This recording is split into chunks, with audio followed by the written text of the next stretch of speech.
it's Joyce Conroy. You are on the block party with me and award-winning creative director and designer Ernie Cefalu. This is Ernie's Corner, and Ernie has mastered the art of levitation, and now Yes. he is a pendulum today because you know what's happening? We've gone the full gamut. We've talked about opera and comedy, and this evening it's going to be about the blues. Ernie, I see you going from side to side and looking good there.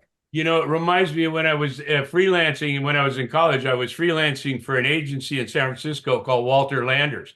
They were a packaging and design huge agency. I did worked on the Dixie Cup Corporation, the plates and cups and napkins.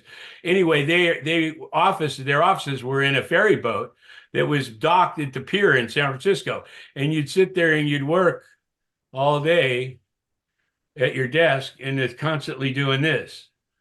Back and forth, much slower than I'm doing here because it was in the water.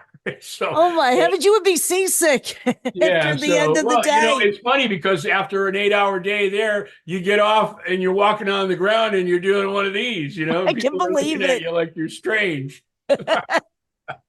So, yeah, what you're seeing here is, it's an amazing introduction for me into the world of blues, and this becomes the predecessor to or this was the predecessor to a show that we talked about earlier on, which was the history of British rock volume 2 that we did in 1974. This work was done in 1970, and it's really funny because you and I were talking about this. Jazz and blues were kind of invented here in the United States, but it had a very niche following, and not like big band music and, Benny Goodman and Frank Sinatra and all those guys were kind of much bigger, the same way that rock and roll became much bigger than jazz or blues or anything, but it was influenced by this. And,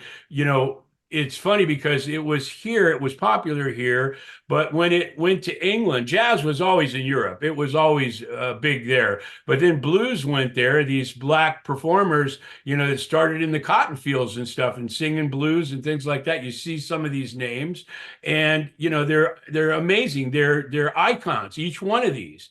And on this album, there are 14 black music American men. Okay, all men, and you'll see that. I'm gonna go over to here, and you're gonna see that this is on this side here, and it's a double album, gatefold, but this is a front and a back. And what you see is all the black men that were blues artists here in the United States. What you see over here, let's see, I always get mixed up. What you see here is the 27 plus one woman English musicians who, when picked up on all the early blues that was done here in the United States, and then it made it part of what they were doing. And when it came over with the British invasion, I mean, remember, the Beatles, the Stones, all these groups that were Herman, they were all part of the English invasion, were all singing and making hits out of blues music from the 40s, It's and very 30s. true, very Yeah, true. yeah, and so and you'll notice and it's it's a little hard to see here, but on the English version there's 27 men and one woman, and the woman is a girl named Christine Perfect. And you were going to tell us a little bit about Christine Perfect. Christine McVie. Perfect was her middle name, her maiden name. I'm Okay. sorry, Yeah. and she sang the blues. Chicken Shack was one of the groups Yes. that she was with, and then Yep. she eventually joined Fleetwood Mac and married John McVie. Yes, yeah, exactly. And I didn't know when we were doing this album in 1970. I thought she was Christine Perfect. I had never really heard of her. I had heard of some of these other musicians that are on the English album. I knew pretty much every one of the blues guys because I was into blues and jazz early on, even before, while I was getting introduced to rock and roll. Jimmy Reed and people like that I really liked their music. music, and I'm in junior high school and playing and listening to their records and stuff. And so I was already pretty familiar with, the black musicians.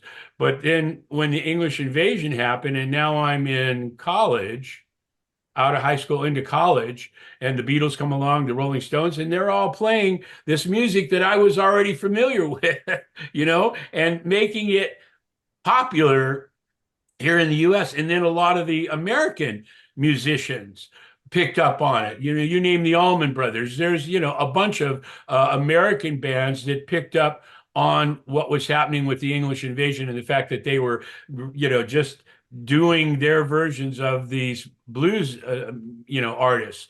So it was a very interesting thing for me to get involved in this.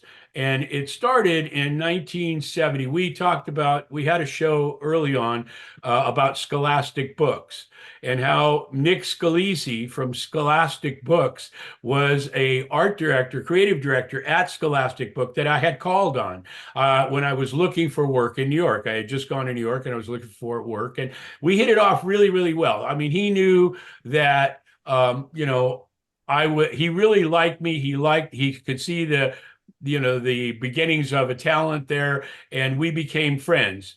And I didn't get the job at Scholastic Book, but what I did do was I got a job at Norman Levitt. And I'd first gotten a job at Carloni and Associates, did Dolls Live, then went to Norman Levitt, where I did Jesus Christ Superstar. In 1970, Nick reached out to me. We stayed friends and we socialized together and stuff. And he reached out to me and he said, he freelanced as well. And he had this opportunity to work on this album called How Blue Can We Get? And I didn't really know much about what he was doing or what the project was, but he just asked me if I wanted to get involved. He was calling on Blue Horizon Records, which this album is on. And I guess they gave him this project, and he needed some help. And he asked me, because he was working full time, I was working full time, if we could come together and we could work on it together at my place in Brooklyn, because I had a studio set up in one of the rooms. And so he would come over and we would work on this together. But he had pretty much created this little, as you see over here, this little icon that the pictures went in. We had all these pictures. And again, it was like, unlike the history of British rock, where we just listed the names, we actually needed to show the pictures of all the English bands and certainly all the blues artists where the music came from. So he had these portraits, and he had created this little cartouche that every picture was going to go in, but he needed help with the layout. He needed some lettering. So I created this logo for him that we used not only on the album, but we also use it in the ads and promotional pieces for it. I think I have a couple of those. Well, these are back covers, but here, we use that logo on a lot of different elements for this album. And it became a very popular album. And you can see we used it on the front and the back. And we listed, like I said, there's 28 total European acts, and then there are 14 American blues artists on the back. So, and it was a gatefold album. And when it opened up, it looked like this. So, Wow. yeah, I mean, and it kind of reminds you of the history of British rock with that inside. It was just all the copy about all these different musicians. And this is kind of a little bit simpler. It lists the songs and on both albums and the musicians that were in it. And then I created this little diagram on the bottoms here of both sides, so you can kind of relate the positioning of them on the front and back cover to who they were. That's ingenious. That Yeah, is well, great. and then underneath, if you see underneath both these, they're the names. We listed all the names. So from doing that in 1970, and I got the History of British Rock Volume 2 in 1974, I decided to, hey, let's, just like we did in the How Blue Can We Get, let's list the names. Let's make that more important, because this was very confusing. It was so confusing that you had to have like I said, you had to have the chart on the inside. So let's see. Hang on one second. My lighting fell here. I have to praise you, Ernie, because, being a DJ, and we still use, I know at WHFC, with the block party, we still Sure. use vinyl. And this Yeah. is great because lots of times we want to look at the musician, we want to see the credits, and it's Yeah. very hard nowadays. You have to go online. The Yeah. beauty of what you did here is you have that diagram and we can see the musicians. And then Yeah. the way it's laid out is wonderful. You've got the information in a way that's readable. And that logo stood out for me when I first looked at this. How blue can we get? It is right there. That is a very striking logo. Well, he had liked some of the stuff that I had done. I was now doing album covers with Norman Levitt and doing the Jesus Christ Superstar. So I knew how to deal with big things with lots of content and the librettos and everything. And so there was also a libretto in this. There was a quite an extensive libretto that came in the album. It gave more detail. And then we also did a lot of the ads for the acts. As you can see, here's different acts and we did like bumper ads where it talked about the musicians and related all back to this How Blues Can You Get album that we had done. So it was it was interesting. It was very challenging. And it was great to work with Nick. I really liked him a lot and we hit it off really well. And, it's funny because it seems like whenever these things are happening in my life, in my career, it's always connected. Like Nick Scalise, Scholastic Book, Norman Levitt, Decca Records, Bill Levy, and then Seymour Stein with Bill Levy and Seymour Stein and the History of British Rock 2. And quite honestly, this album, Seymour was familiar with it. Bill was familiar with it as well. And, when he was talking to Seymour about this History of British Rock Volume 2, he was putting my hat in the ring to do the cover. And one of the things when I met Seymour that Bill had me bring was this album and how he could see how we dealt with all these different musicians. You're talking about a lot of musicians here, a lot of musicians, a lot of music, and that's what the History of British Rock was. It was a lot of musicians, a lot of copy. How do they were both double record sets. How do you make it all work? How do you tie it all together? And, Bill was a big advocate for me, like I said. And Seymour was familiar with Jesus Christ Superstar and some of the other stuff that I had done for Bill. And so he was really kind of, he was looking. They didn't really have an art department over there, and so he was really, I didn't have to, at Sire Records, they were, they were lean and mean. And that's how Seymour ran his company. And, he depended a lot on his friend Bill Levy for advice. And so I just, again, happening to be in the right spot at the right time, really made all the difference in the world. And then I had the right stuff because this album, 4 years later, and Seymour was familiar with this album, obviously, even though it was on Blue Horizon, and he was, Sire Records. They all knew each other. Bill Levy was a huge advocate for me in the record business and really helped me learn about the record business because it's what he did. And, I was just getting into it. Jesus Christ Superstar was really kind of the first thing that I had really done that was big. I mean, Dolls Alive was big, but it was in a narrow industry. It was just in, the in that paper stock world, International Paper Company. It really wasn't even synonymous with music.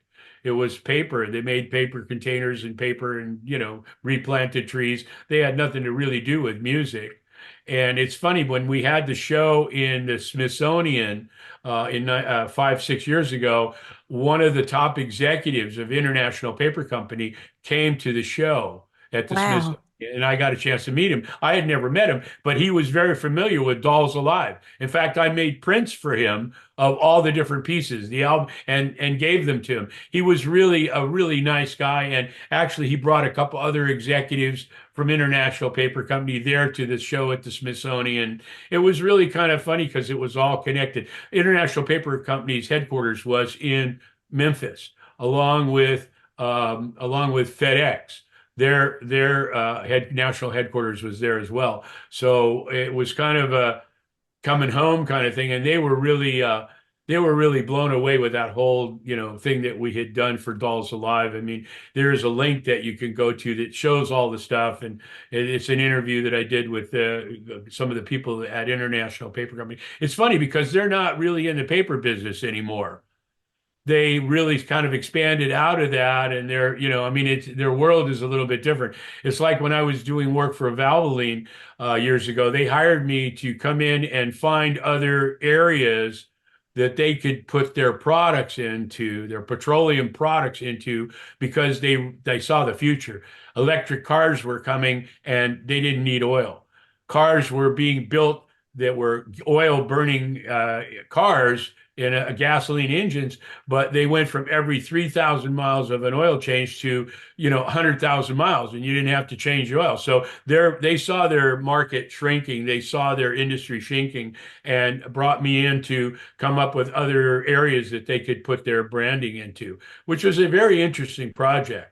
We did a lot of research, made some presentations. It was great. And then the people that hired us got fired, and it all started over again. It's such a repetitive situation. You can almost see it coming.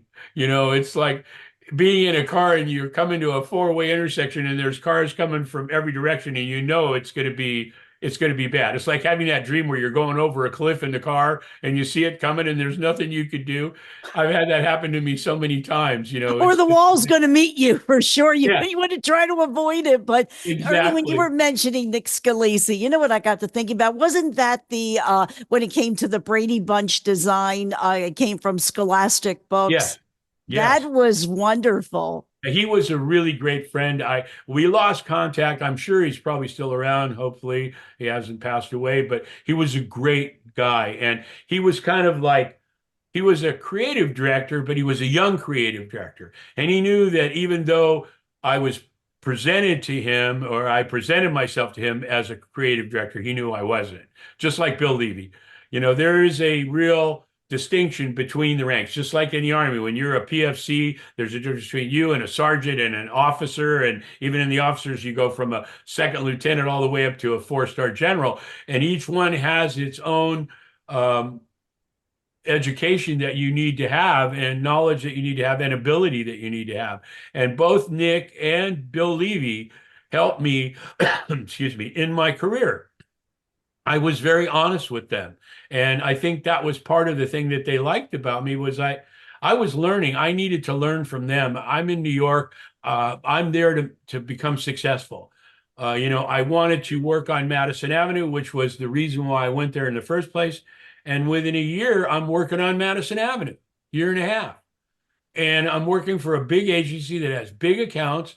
And it was not what I thought it was going to be. And then when I went to, Craig Braun, it was like, wow, I had already gotten introduced to the music thing before I went to Craig. And I went to Craig right after Jesus Christ Superstar. And that's where I did the Rolling Stones tongue. And then came to California and started my own company. It was very, very interesting how if you're in the right spot at the right time. I mean, if I had to sum up my career in one sentence, it's be in the right spot at the right time with the right stuff. And that's it. It all comes down to that. It's all timing. Timing is the number one thing over all of it. It's the umbrella that everything else falls under. The time I know people that are much more creative than I. I've worked with people that are much more creative than I. What's the difference? The difference was I had opportunities that they didn't have. I was in the right spot with the right stuff, and it was the right time. I mean, it's very hard to like. It's like you hear hippies talking about how when all the planets are aligned and everything. Yes, yes, very much so. Yeah, it's you're an old hippie just like me. I mean, but you're not as old as I am. But you understand that there are ways of describing it in a way, but it's all about timing. Timing is everything. And you can have all the money in the world. You can know the most, professional people in the world. And even if you do have the money and you do know the people and you have the contacts, then it's down to what can you do? You're very right there, Ernie. What I found about you and the times that we've been together and what you've shared, you were always open and up to the challenge. And when Yeah. you got the challenge, you went ahead and met it. And Bill Levy saw that. Bill Levy saw Yeah. that very much. Yeah, he did, and Nick did too. And there were others along the way. My partner Tony, who we didn't get along with at Craig Braun, when we went to California, he realized that the piece he was missing is what I had. And I realized the piece that I was missing was what he had. And putting it together at the right time. So here we are, the right guys in the right spot, because the music industry is Los Angeles and Northern California. That's the music industry. Everybody was coming here. So we were the right guys with the right stuff at the right time, and we went for it. We just went for it. And not every time is a winner. I've had, don't get me wrong, I've had my share of failures, but I don't consider them failures. I consider them opportunities that are just waiting to happen. It's an education. Some educations are free, some educations cost a lot. It's like lessons in life. Some lessons in life are really easy and effortless, and you just become aware of them. I've got scars on my back that can show you the ones that weren't. Okay, the ones that didn't make it through, that ended up on the cutting room floor. We talked about Leon Russell. We're going to be talking about Snow White and the Seven Dwarfs in a month or so from now, because that one is just, and you'll see the evolution between where I was going with Sesame Street and albums like that to get the fan and the consumer involved more than just taking the record out and putting it on a record player and listening to it. It was an involvement. It was bringing them in and making them part of it. Whether it's a rock band, it's a comedy album, and I've been very blessed, Joyce, in the fact that I didn't get stuck in one genre. When you work at a record company, you pretty much, and art directors that I knew that were friends and also competitors, they get into that album cover thing, and that's all they do. Everything, it's the old adage, if the only tool you have is a hammer, everything looks like a nail. Well, if you start confining yourself to a 12 and 3/8 by 12 and 3/8 square, the world is much bigger than that. Okay. And communicating with people is much bigger than that. And so I was just lucky enough to know that finishing my dream from college to Madison Avenue was what I wanted. It was what I wanted more than anything, for a lot of reasons. Bonnie was a big part of that, and becoming successful, bringing New York to its knees, making them desire me when they really didn't. I was totally bummed. I was ready to go back to California and, live in Oakland and work for the agencies that I had freelance for. I could have done that, but thank God for Bonnie and saying, if you come, I'm going to be gone. I needed to get this, and need was a part, desire is a part of it. Because when you need something as bad as I needed this, I was open, like you said. I was open to help. Okay, we all need it at some point in our lives, in our careers, and whether it's in our personal life or our business life, we all need help. It's like the Beatles, a little help from our friends. That's really what it was all about. There were a lot of great messages that came through in the 60s and 70s that kind of got trampled on, but they're still out there. They're still out there, and we all have Thank them. heavens that they are, and being open to one thing, it starts to, generate more opportunities. I really Yeah, believe in that energy. And that's how it was with the blues.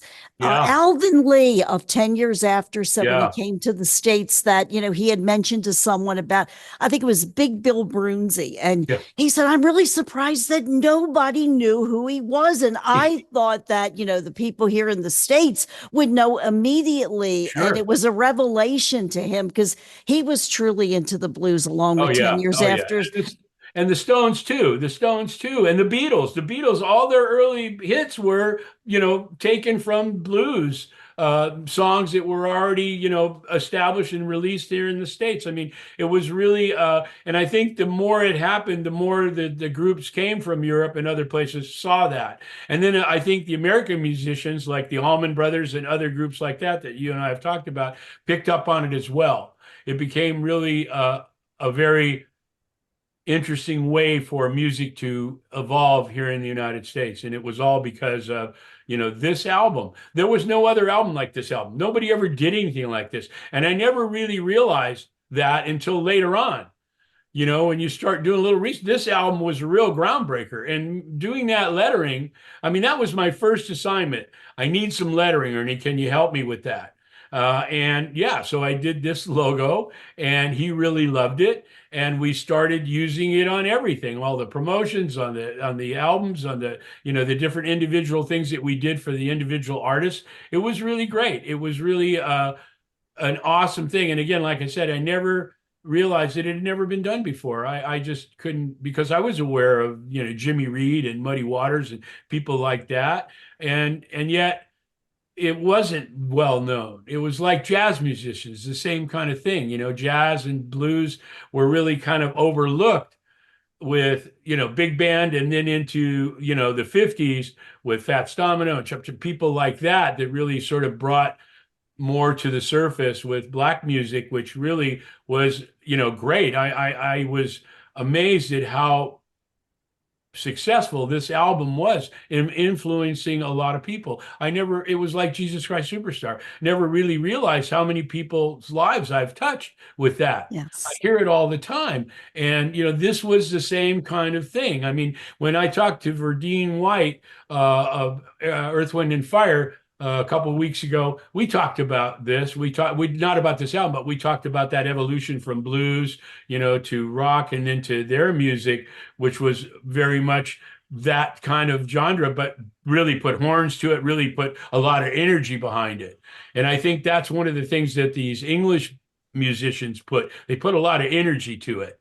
Before them, it was really kind of, it was kind of like an evolution of folk music. It was didn't really have a lot of punch and power, but then the English really added that to it. Like you said, Alvin Lee. I mean, 10 years after was an amazing band, an amazing band. And and so were the Beatles. I mean, and the Stones. I mean, these guys, and there are many that were influenced by the same kind of thing. And I was just really glad to be part of this. And like we talked about before, I would like to do this, if it's okay with you, in two parts, because this album in 1970 became part of what another project that I did, aside from the History of British Rock Volume 2. There was a series of albums that I had done for the Blues Masters. And there's like 30 different, and these are original guys like Furry Lewis and these guys that are on this album. But it didn't really, the album that I did for the Blues Masters was just about the blues musicians. And that album was done years later. And so, we'll talk about that as part two of To Be Continued, if that's okay with you. Your wish is my And command. here's some of the different promotions Ah, that we did for the different acts, and then there were back covers. Let's see, where's the back cover? Did I have the back cover? Maybe I didn't. Oh, you know what? I didn't put the back covers in. But another thing that this album did was it set the way for the Blues Masters that I'm going to be doing, which is this. Um, and this set the look and tone and feel for the albums that I did under the Blues Masters series. I used that brown paper wrap kind of thing because that's how they used to wrap food. If you got deep fried fish or whatever, Portland's, and they'd always put it in either newspaper or brown wrapping paper. So this particular album we used a lot on, the stuff that we did. Oh, here's the inside. Well, we saw that.